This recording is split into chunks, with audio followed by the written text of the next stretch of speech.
கர்த்தர் நாமத்துக்கு மகிமை உண்டாவதாக. இன்றைய வேதவாசனம் சங்கீதம் புஸ்தகம் 105 அதிகாரம் 4 வசனம் இப்படியா சொல்லப்படுது. கர்த்தரையும் அவர் வல்லமையும் நாடுங்கள், அவர் சமூகத்தை நித்தமும் தேடுங்கள். சங்கீத தாவீது சொல்றாரு, ஏசப்போட வல்லமை நாடுங்கள், அவர் சமூகத்தை நித்தமும் தேடுங்க. அவர் சமூகத்தை நீங்கள் தேடும்போது உங்களுக்கு ஒரு நாள் ஒரு நன்மை குறைப்படாது.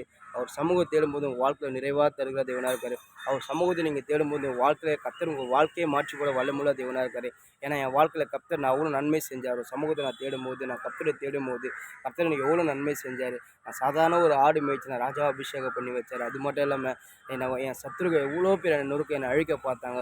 நான் கர்த்தர் ஏசப்பா நான் முன்னே வச்சேன். என்ன காரணம் ஏசப்பா நான் முன்னே வைக்கும்போது ஏசப்பாவே எனக்கு முன்னே என் சத்துருக்கள்லாம் கர்த்தரை விலகி போய் என்னை பாதுகாத்தார். நான் பாவத்தில் விழுந்துட்டேன். என் பாவத்துலேருந்து கர்த்தர் கொண்டு வந்தார். அவர் சமூகத்தில் அவரை நோக்கி ஏசப்பா நோக்கி நான் அழுவும் போது அந்த என் கண்ணீரை கண்டு என் பாவத்திலேருந்து வெளியே கொண்டு வந்தார். அவர் சமூகத்தை நான் தேடும்போது கர்த்தர் என்னை ஒருபோதும் கைவிடலை. அவர் சமூகத்தை தேடும்போது எல்லா இடத்துலையும் கர்த்தர் என்னை உயர்த்தினார். அவர் சமூகத்தை எனக்கு செஞ்ச நன்மை ஏசப்பா எனக்கு செஞ்ச நன்மை உங்களுக்கே செய்வார்.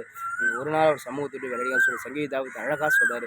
இன்றைக்கி நம்மளோட வாழ்க்கை சொல்கிறார், நம்ம தேவ சமூகத்தை கர்த்தர் சமூகத்தை நம்ம நாடும்போது தேடும்போது நிச்சயமாக நம்மளுக்கு ஒரு நாள் ஒரு நன்மை குறைப்படாதுங்க. ஏசப்பா சொல்கிறாரு, காட்டில் சிங்கக்குடிகள் தாழ்ச்சி அடைந்து பட்டினியாக கிடந்தாலும் என்னை தேடுற பிள்ளைகளுக்கு ஒரு நாள் ஒரு நன்மை குறைப்படும். அவர் தேடும்போது உங்கள் வாழ்க்கையில் ஒரு நன்மை குறைப்பட நிறைவாக கொடுறா தேவனாக இருக்குது. அதாவது சங்கீத தாவீது அழகாக சொல்கிறார், கர்த்தர் எப்பொழுதும் எனக்கு முன்பாக வைத்திருக்கிறேன், அவர் என் வலது ஸ்பட் நான் அசைக்கப்படுவது. கர்த்தர் எப்பவுமே நான் முன்னே வைப்பேன். நான் முன்னே வைக்கும்போது நான் ஒருபோது அசைக்கப்படுவேன். அதுபோல் நம்ம வாழ்க்கையில் நம்ம எப்போவுமே சரி நம்ம கர்த்தரை முன்னே வைக்கும்போது நம்ம ஒரு நாள் அசைக்கப்பட மாட்டோம். நம்ம தேவ சமூகத்தில் நம்ம வாழ்க்கையில் என்னதான் பிரச்சனைகள் வந்தாலும் சரி, என்னதான் தடைகள் வந்தாலும் சரி, என்னதான் உபத்திரம் வந்தாலும் சரி, என்னதான் சரி, நம்ம சூழ்நிலை நம்ம தோல்வியாக இருந்தாலும் சரி, நம்ம தேவ சமூகத்துக்கு போக முடியாமல் எப்படியாப்பட்ட பிரச்சனை வந்தாலும் சரி, நம்ம அதெல்லாம் உதிரி தள்ளிட்டு தேவ சமூகத்துக்கு போகும்போது கர்த்தர் நிச்சயமாக எல்லாம் மாற்றி போடுவோம். நீங்கள் தேவ சமூகத்தை தேடும் போது உங்கள் வாழ்க்கையில் ஒரு நன்மை குறைப்படாது.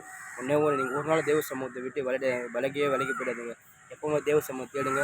உங்கள் வாழ்க்கையில் கர்த்தர் நிறைவாக தருவார். உங்கள் வாழ்க்கையில் கர்த்தர் நன்மை செய்வார். அவர் சமூகத்தை விட்டுறாதீங்க. ஆமென்.